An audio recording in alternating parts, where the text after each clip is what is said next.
Olá, meus amigos, um dia de muita paz para todos nós. Hoje, exatamente 16 de setembro de 2022, estamos nós reunidos para estudarmos a obra Os Mensageiros, dar continuidade ao capítulo. Eu vou solicitar para o nosso amigo Augusto, vamos envolver o nosso amigo Augusto para fazer a nossa prece de gratidão e logo depois a nossa Aramita, Mita, irá fazer a recapitulação do nosso último estudo. E assim, mestre amigo Jesus, aqui nos encontramos nessa busca, através desses estudos aos quais Tu nos permite participarmos, para que possamos, mestre, cada vez mais, intuídos pela espiritualidade amiga, ter a consciência muito tranquila para podermos Te buscar e nessa busca, mestre amigo Jesus, Te sentir. Pois, através desses Teus ensinamentos, podemos, mestre amigo Jesus, ter a certeza que estaremos seguindo os Teus exemplos e, acima de tudo, vivenciando eles no nosso dia a dia. Obrigado, mestre, por essas obras, por esse estudo, pela oportunidade que temos dessa busca da melhoria interior. Fica conosco e nos fortalece, mestre amigo Jesus, a nossa caminhada. Que assim seja. Então, no nosso último estudo, os nossos companheiros estão conversando no castelo com Alfredo e Ismália, falando da guerra, das desencarnações, do trabalho. E no último estudo a tia comentou a fala de Ismália, quando ela disse que todo dia nós somos curados por Jesus e todo dia nós matamos Jesus. A gente o conduz à crucificação. E ela foi falando que a gente continua fazendo política com os Césares, a justiça como os Pilatos, a fé religiosa como os fariseus, o sacerdócio com os rabinos do Sinédrio, a crença com os Jairos. E ela parou aí na crença com os Jairos, que ia ter mais comentário. Pois é, porque quando ela fala, ela deu uma volta aqui no Evangelho, né? Mas como ela diz, a crença com o Jairo, ela citou a história de Jairo. Aí diz assim, poxa, mas Jairo foi atrás de Jesus pedindo que curasse a filha. Porque a posição de Jairo dentro do Sinédrio, ele era o chefe da sinagoga, E a filha dele estava desencarnada. Então ele foi, mas não foi com essa certeza toda. Mas ele foi atrás de Jesus. E nessa ida, ele foi solicitar de Jesus. Jesus foi em direção à casa de Jairo. Nesse caminhar foi quando ele encontrou a mulher adulta. Aliás, a mulher adulta não. A mulher que sofria daquele sangramento, né? Daquele sangramento. Hemorroísa. E ele acabou atendendo essa criatura. E aí alguém chegou e avisou Jairo. Por que você está pedindo ainda de Jesus? A sua filha já morreu. E Jesus ainda assim disse, vamos. E a multidão foi junto, mas Jesus pediu que a multidão ficasse. Foi, na verdade, só Jairo, Tiago, João, irmão de Tiago, Pedro e Jesus. E ao chegar lá na casa, então eu digo assim, Jesus, quando ela cita aqui, porque o texto do Evangelho não diz que ele duvidou. Em nenhum momento diz que ele duvidou. Mas é como se aqui nesse momento ela dissesse assim, no fundo ele também não acreditava, entendeste? Porque a filha dele já estava dada como morta. E quando Jesus entrou na casa, ele pediu que já tinha um monte de gente, o povo já estava chorando, porque isso fazia parte, né? O velório chique era um velório com muito choro, com muito lamento, tinha inclusive mulheres específicas para fazer isso, muito grito. Jesus pediu que saíssem todos, só ficou realmente a mãe e o Jairo, que era o pai da menina, né? E ele diz, menina, levanta, né? Talita cu, né? Menina, levanta. E Jesus falou antes, ela não morreu, ela dorme, né? E a menina levantou e foi andando, tinha mais ou menos ali uns 12 anos. E a menina começou a andar ali, e Jesus diz, olha, dê de comer para ela, né? Imagina, a bichinha estava ali naquele processo de catalepsia. E ela fala aqui, então às vezes a gente é meio Jairo, a gente pede, mas no fundo a gente não... Então, tia, a crença do Jairo é pelo desespero. Pelo desespero. Busca pelo desespero. A busca pelo desespero, mas não verdadeiramente a fé, né, de que aquilo poderia acontecer. E você pode ver a história de Jairo, se você quiser conhecer detalhadamente, está lá no capítulo 5 de Marcos, tá? Começa a partir do versículo 21, tá bom? Marcos. Nesse passo, não podemos, então... E ele diz, com os Jairos que acreditam e duvidam ao mesmo tempo que duvidam, que acreditam e duvidam. Então, ele acreditou, mas ao mesmo tempo ele duvidou. Apesar de que em nenhum momento no texto fala ao mesmo tempo, os negócios com os Anáses e Caifás. Anás, gente, era também sumo sacerdote.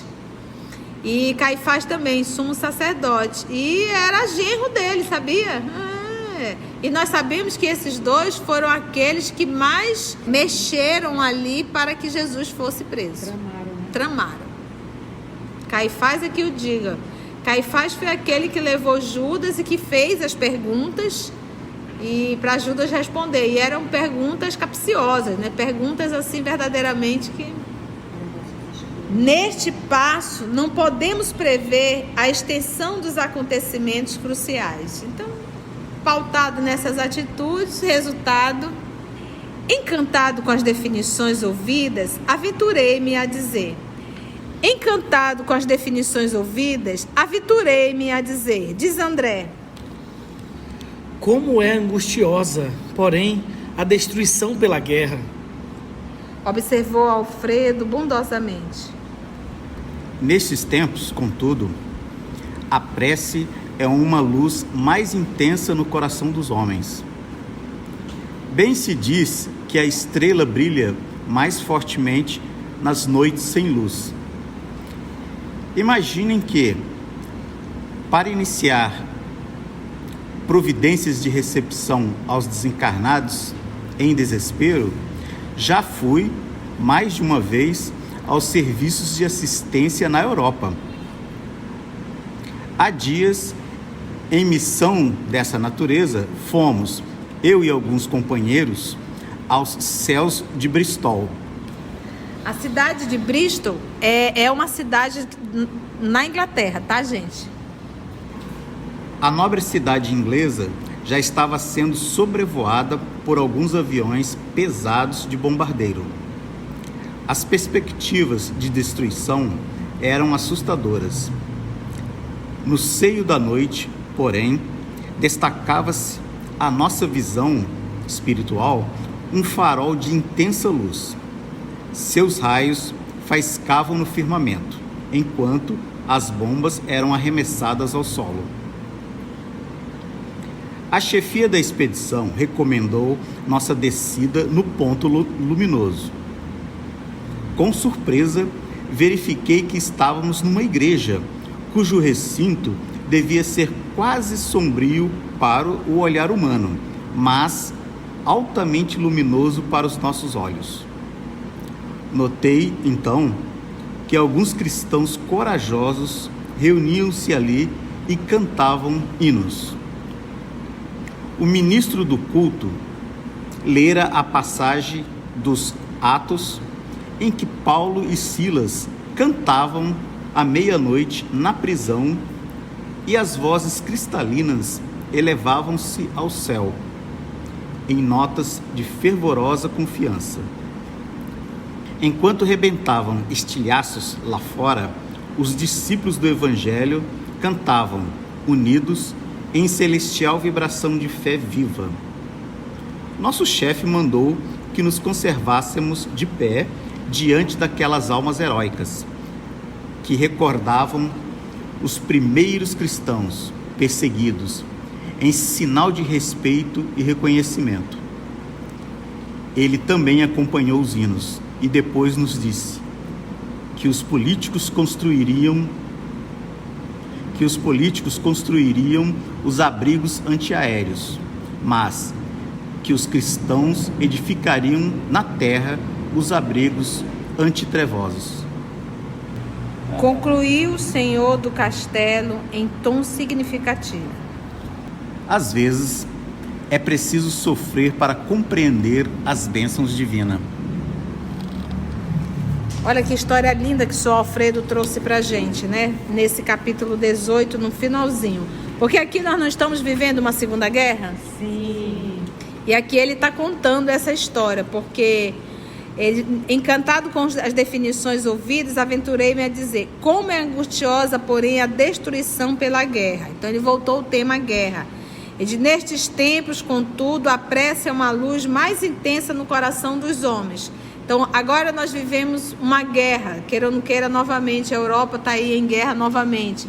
E aí a gente percebe, a gente está vivendo aqui uma guerra psíquica também, por conta, principalmente agora, esse período político. Imagina se nós nos uníssemos para orarmos uns pelos outros, para orarmos para que possa ser realmente escolhido bons representantes, que é difícil realmente. Mas se nós fizéssemos esse movimento, o benefício que a prece faz. Então, você vê aqui que o momento de guerra, o que aconteceu na Europa ali? Como é que estava o ambiente psicoespiritual da Europa? Lembra? Olha, se continuar espíritos permanecendo lá, desencarnado, ele vai levar os encarnados ao suicídio. Lembra disso? É a loucura. Por conta da psicosfera que aqueles desencarnados iriam deixar lá. E a atmosfera do planeta, a atmosfera da Europa já estava muito densa. Então, por isso é que os espíritos começaram a ser recolhidos e trazidos para a América, para as colônias espirituais da América, porque lá não aguentava mais. Então, a gente percebe o quê? Que o nosso pensamento, ele tem uma ação, sim, sobre o magnetismo, sobre o ambiente. Então, imagina o que é um grupo orando. O que Jesus ensinava? Orai por aqueles que vos perseguem e caluniam. Só que a gente, no dia a dia, a gente esquece disso. Aquela oração de envolver o outro, entendeste? E isso faz muito bem. A gente ainda não sabe orar. A gente ora para pedir coisas de ordem material, né? A gente ora meio com sono. Ou de manhã nem ora, aí diz, esqueci que é orar dentro do carro. Isso é uma vergonhice, né? Como é que você pode sair de casa sem ter falado com Jesus? Porque abrir os olhos, a primeira coisa é agradecer. Ficou de pé na cama, a primeira coisa é obrigada, Senhor. Mas a criatura do nosso carro, ela chega dentro do carro, eu nem orei. Aí faz de conta que vai orar ali dentro? Não vai. Então, o primeiro movimento, levantou, abriu os olhos, faça a sua gratidão. E nós realmente não sabemos orar. A gente acha que oração é quantidade. Às vezes a oração é não falar nada.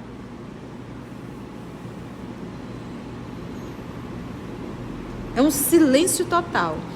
E à medida que a gente vai entendendo a doutrina, a gente vai começando a entender: seja feita a tua vontade, assim na terra como no céu. A gente já não pede, né?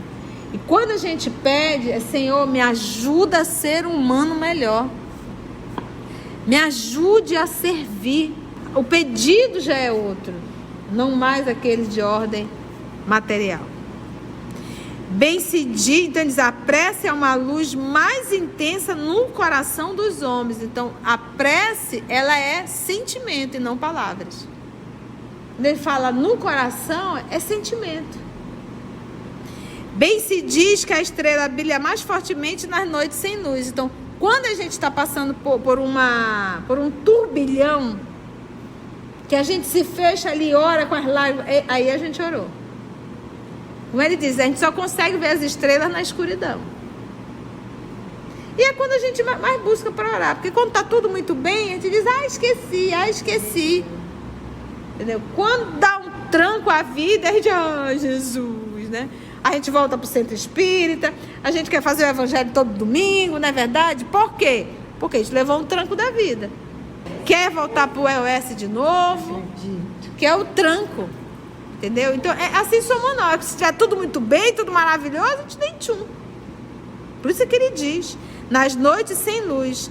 Imagine que, para iniciar providências de recepção aos desencarnados em desespero, ele diz, eu já fui para a Europa, porque lembra que eles fizeram a quantidade de trabalhadores, e ele, Alfredo, também foi.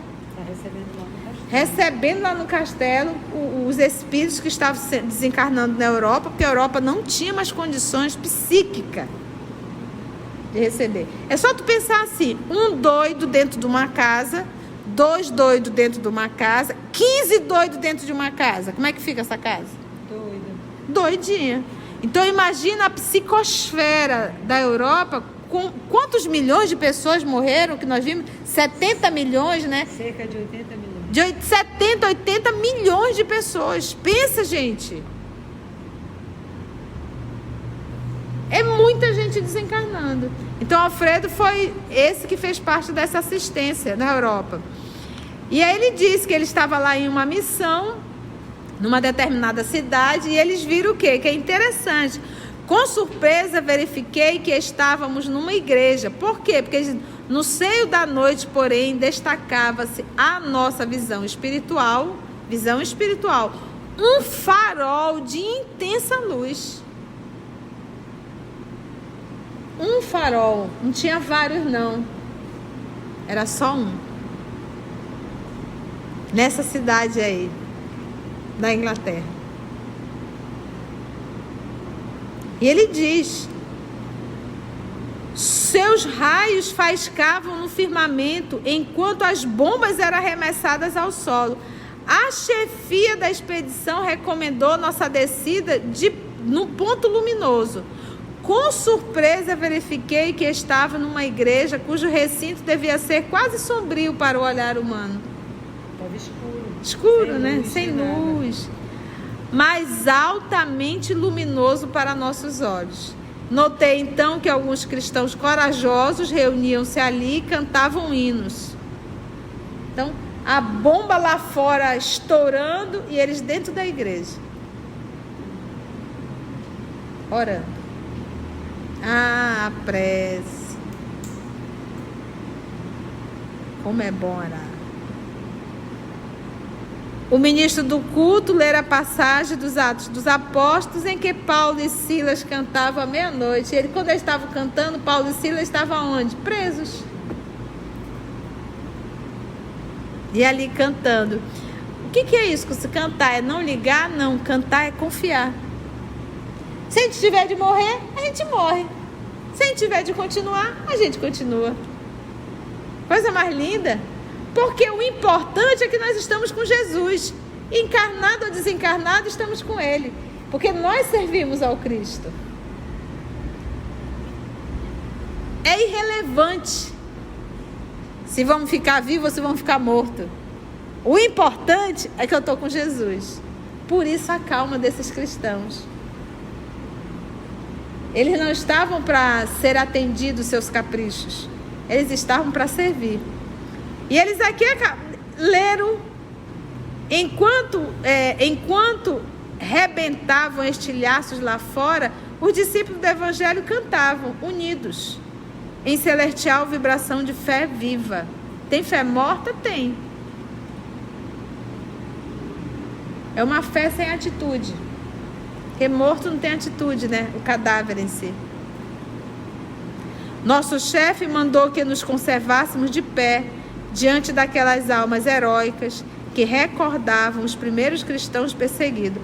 Nosso chefe pediu que nós ficássemos de respeito e reconhecimento. Ele também acompanhou os hinos e depois nos disse que os políticos construiriam os abrigos antiaéreos, até hoje, né? Mas que os cristãos edificariam na terra os abrigos antitrevosos. Gostei muito disso, olha. Concluiu então Alfredo, é preciso sofrer para compreender as bênçãos divinas. Então é necessário nós sofrermos para podermos compreender as bênçãos do céu. Agora me diz, como não estudar, gente? É uma delícia estudar, é muito gostoso aprender. Cada livro que a gente lê, a gente entra num mundo particular. As nossas ideias se tornam muito mais amplas. O nosso foco toma outro sentido, outro rumo. Por isso é que é bom demais estudar. Eu amo estudar. Amo aprender. Foi bom, meus amigos? Para surpresa do Augusto e da Carla, finalizamos o capítulo 18. Porque eles dizem, meus irmãos que estão acompanhando pelo canal, que eu pego um parágrafo e transformo num capítulo. Foi bom, gente? Foi bom? Então nós vamos orar agradecendo a Deus, porque hoje é sexta-feira e nós nos reunimos para gravarmos 4 livros.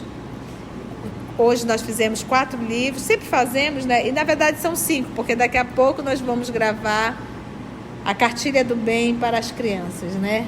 Com as tia Mita, tia Carla e tia Conceição. Alguém quer falar alguma coisa?